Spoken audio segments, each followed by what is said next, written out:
Jaya Radha Madhava Kunja Bihari Jaya Radha Madhava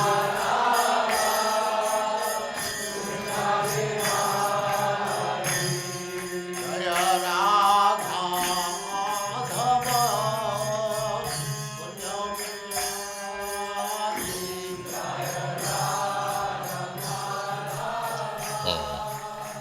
So, I shall speak on Bhagavad Gita as it is. The purpose of saying Bhagavad Gita as it is explained that there are many editions of Bhagavad Gita. They are interpreted in their own way, giving up the spirit of Bhagavad Gita. So, this particular name, as it is significant, perhaps there is no other edition of Bhagavad Gita where it is written as it is. In this connection, Professor Dimmock of Chicago University has written a foreword, and he very much appreciates the theme. He says, Swami Bhaktivedanta comments upon the Gita from this point of view, and that is legitimate. She accepts that Bhagavad Gita as it is legitimate presentation of the great book of knowledge. And he also says, more than that, in this translation, the Western reader has the unique opportunity of seeing how a Krishna devotee interprets his own text. So, about Krishna, the devotees actually can interpret about Krishna book. Others, if they are not devotee, how they can interpret on Krishna? Just like a member of a family can say very nicely about the head of the family, how outsiders can say about the family. That is not possible. Similarly, about Krishna, a Krishna devotee can speak nicely, not others. Others have no right to speak about Krishna. And Krishna also admits Arjuna as the right student of Bhagavad Gita. In the beginning, Krishna says that I have selected you as my student because you are my friend and you are my devotee. So, in other words, we can understand that Bhagavad Gita can be understood who has intimate relationship with Krishna. Just as Krishna says, you are my dear friend. That is intimate relationship with Krishna. And without becoming a devotee, nobody can be intimately related with Krishna. These are the factors to be understood. So, this Bhagavad Gita was spoken 5,000 years ago to Arjuna in the battlefield of Kurukshetra, and the science of understanding God is there in this Bhagavad Gita. Bhagavad Gita is the science of God. Everything has got some science, scientific book to to understand that particular subject matter. Similarly, there are different types of concept of God. Generally, they take it as an idea, but we don't take it as idea. We take God as concrete fact. Just like you are seeing me, I am seeing you. This is concrete fact.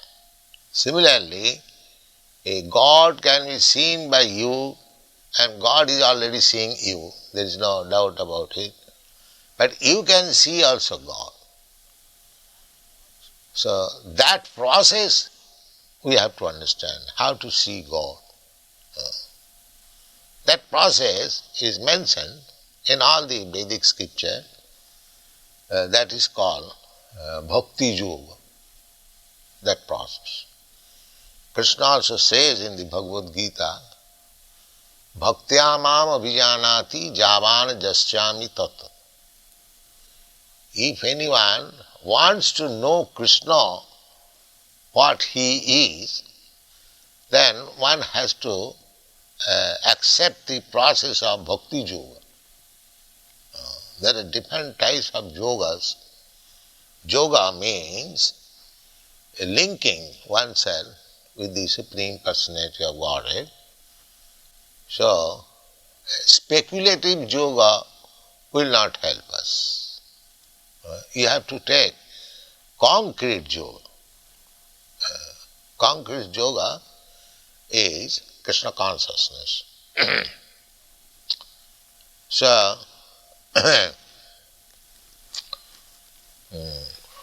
we have given our introduction of the Bhagavad Gita that one has to understand Bhagavad Gita as it is directed in the Bhagavad Gita. There is direction. How to read Bhagavad Gita. People are reading Bhagavad Gita without taking the direction. This we have explained in the manner that if you take some medicine, there is some direction on the bottle, that this is the dose. You take so many drops, so many times, that is direction.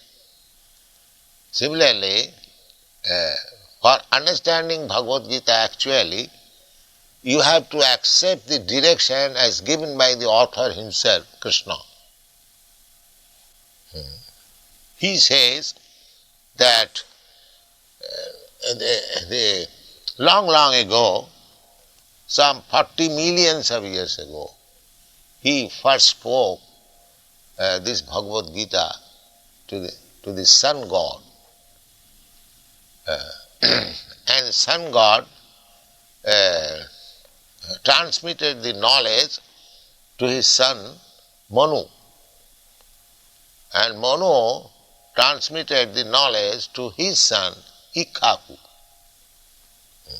Imam vivassati yogam prattavan aham abhayam. Vivashan manave praha manu ikhaga vibravit. So, the Rajarshis, they are all kings. Manu is king, Maharaj Ikhaku is also king, and the sun god Vivashan, he is also king. He is the king of the sun planet, and his grandson Ikhaku became the king of this planet, Maharaj Ikhaku, and in this dynasty, which is known as Raghuvansha, Lord Ramchandra appeared. It is a very old monarchical family, Ikhaku Vansha, Raghuvansha. Vansha means family. So, formally, the kings, the head of the administrative executive, they used to learn the thesis or the injunction given by God. So, according to Bhagavad Gita,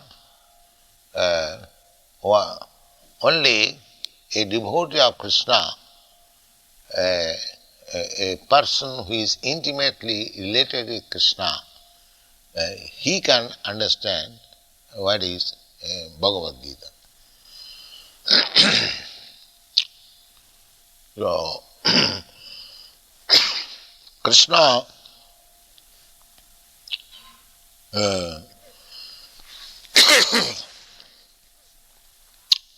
Arjuna, after hearing Bhagavad Gita from Krishna, he addressed him as Parabrahma, Param Dhama, Pavitram, Paramam Bhavan, Purusham, Shasatam, Divyam, Adi, Devam, Ajam, Vivam. He understood Krishna as Parabrahma. Parabrahma means the supreme truth, absolute truth, Parabrahma. Brahma, the living entities, they are also called Brahma. But living entities are not Parabrahma. Parabrahma means supreme. So Arjuna addressed him as Parabrahma and Param Dhama. Param Dhama means the resting place of everything. Everything is resting on the energy of the Supreme Lord. Therefore, he is called Param Dhama. Just like all these planets are resting on the sunshine. Sunshine is the energy of the sun globe. Similarly, this material energy is Krishna's energy. And everything is material or spiritual, everything is resting on Krishna's energy. The resting place is Krishna's energy.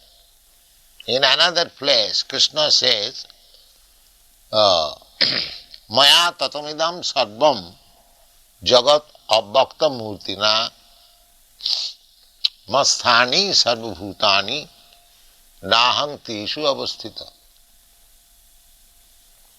Krishna says that in my impersonal feature I am spread everywhere, all pervading.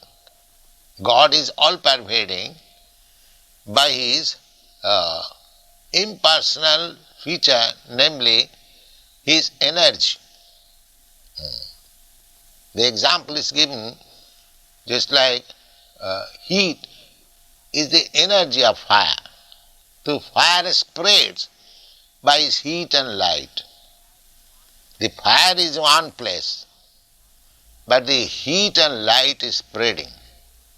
Similarly, Krishna is in his own abode, which is called Goloka Vrindavan. There is a planet in the spiritual world, the topmost planet. As the topmost planet within this universe is called Brahmaloka, similarly in the spiritual sky there is the topmost planet which is called Goloka Vrindavan. That is Krishna's place. Krishna is there, but he can expand himself by his different types of energies and by his different types of incarnation. It does not mean that when Krishna was present on this planet, Krishna was absent in Golok Vrindavan. No, it is not like that. Just like I am now present here, I am absent in my apartment. Krishna is not like that. Krishna can be present everywhere, at the same time he can remain in his own abode. That is described in the Brahma Samhita. Goloka eva nivasati akhilatma bhuta. Although he is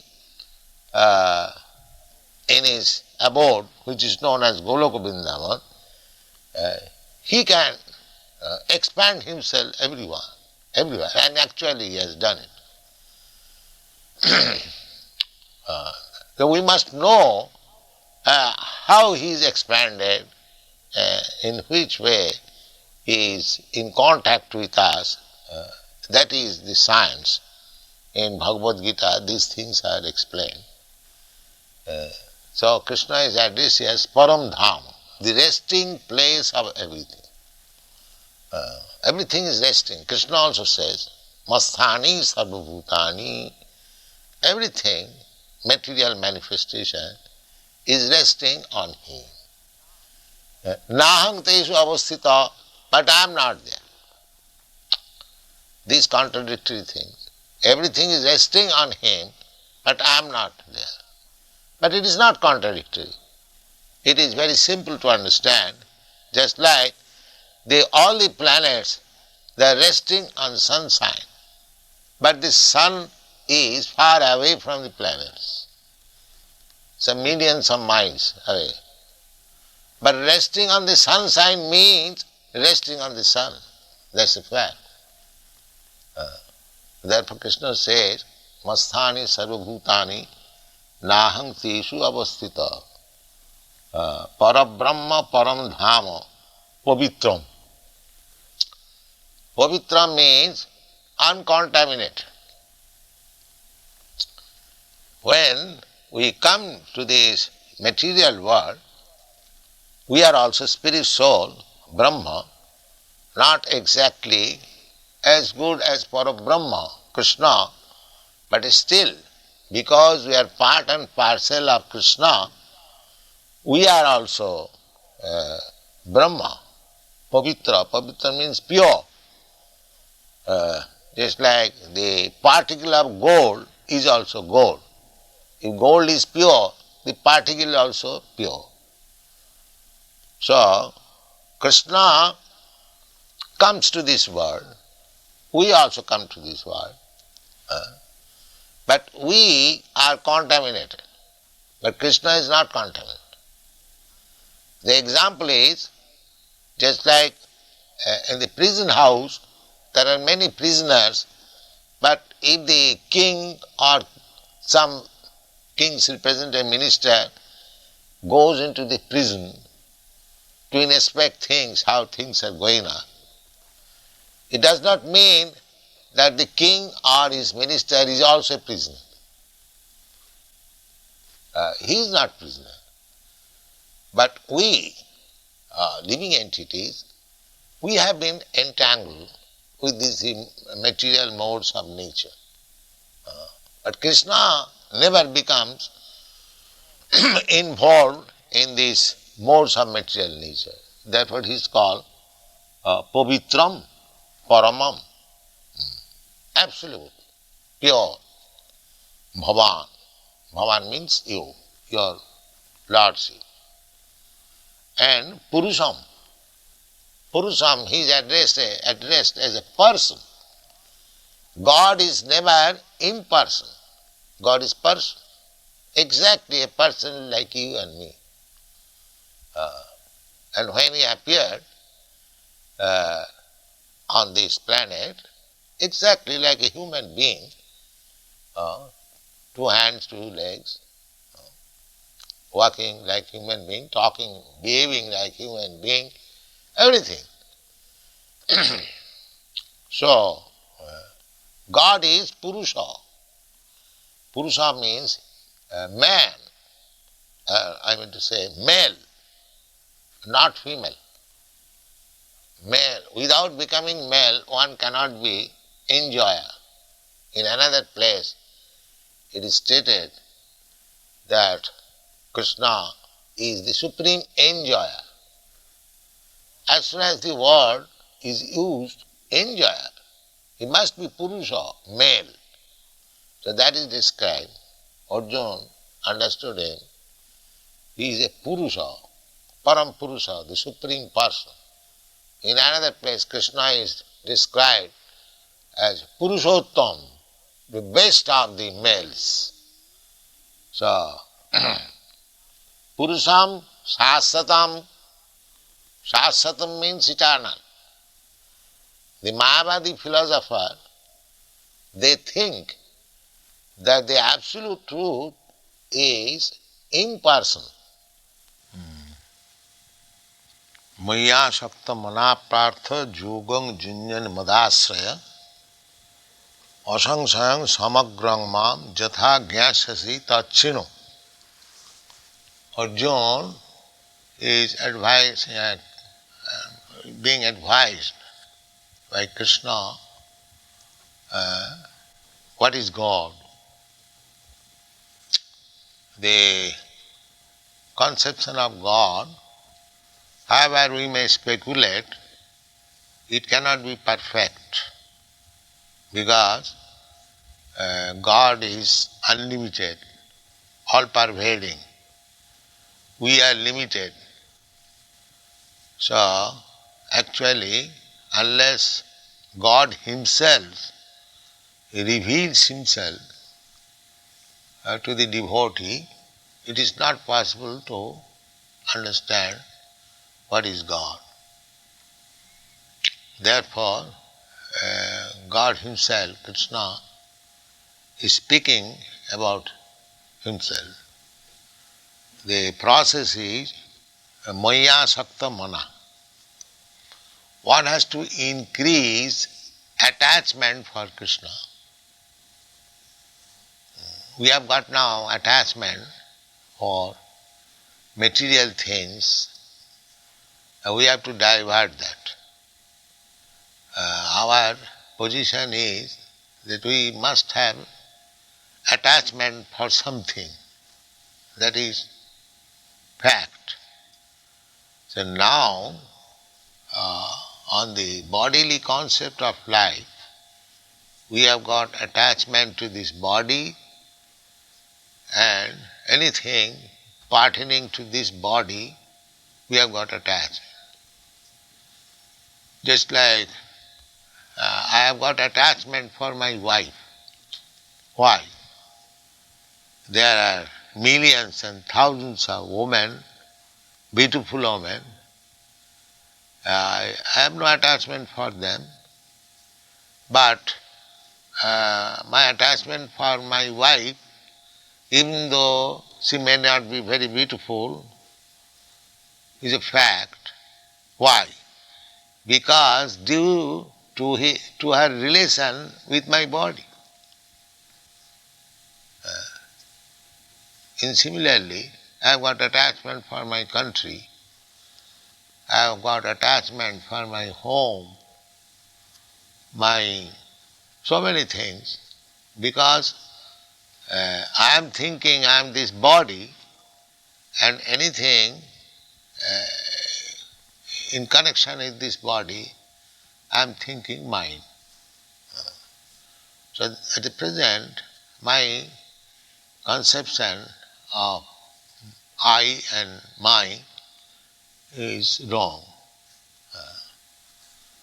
Therefore, if we divert that attachment to Krishna, then we can understand Krishna or God perfectly well. Krishna is just like sun. When there is sunshine, you can see the sun and yourself also. Without sunshine, in the darkness of night, neither you can see the sun nor yourself. Therefore, the process is Maya Saktamana, developing Krishna consciousness. Maya Saktamana Prartham Jugam Junyan Madasaya. This is the yoga. Yoga means connect. Yogang Junyan, that yoga should be practiced in connection with Krishna.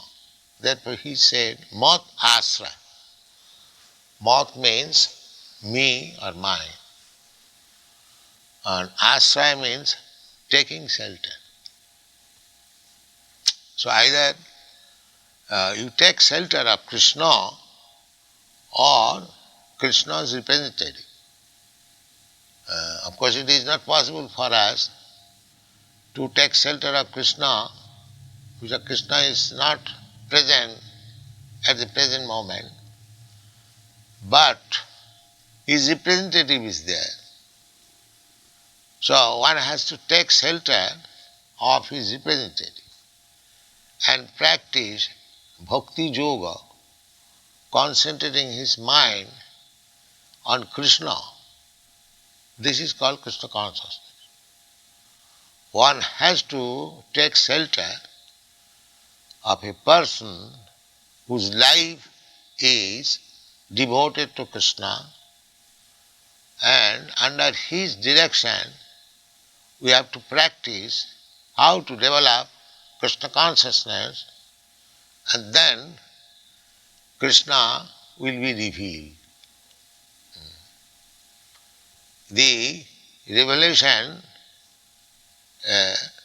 proportionate revelation is proportionate advancement in seeing Krishna directly.